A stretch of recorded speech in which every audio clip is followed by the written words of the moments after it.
पगली रे फोनवा बंद तोर बतावेला पगली रे फोनवा बंद तोर बतावेला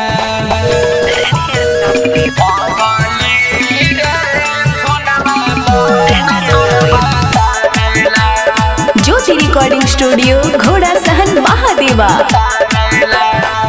कोरवे में कटत रहे दिनवा रतिया रे हमरा से भइल बोलना कहवन गलतिया रे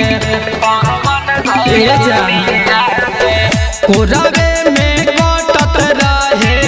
दिनवा रतिया रे हमरा से भइल बोलना कहवन गलतिया रे मनवा नाही करेला तो दिलवा तोरे बोलावेला मनवा नाही करेला तो दिलवा तोरे बोलावेला पगली रे फोनवा बंद तोर बतावेला पगली रे फोनवा बंद तोर बतावेला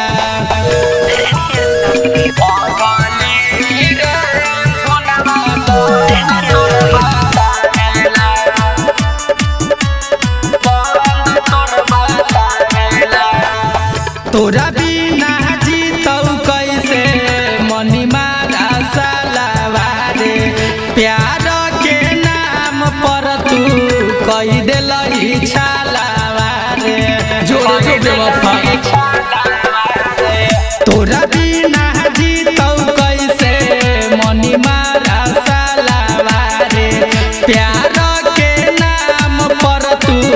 कही देलही छालावा रे तोहरा बिना सुन रे पगली कुछौ नहीं भावेला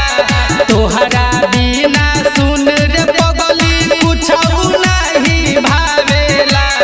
पगली रे फोनवा बंद तोर बतावेला पगली रे फोनवा बंद तोर बतावेला। ज्योति रिकॉर्डिंग स्टूडियो घोड़ा सहन महादेवा।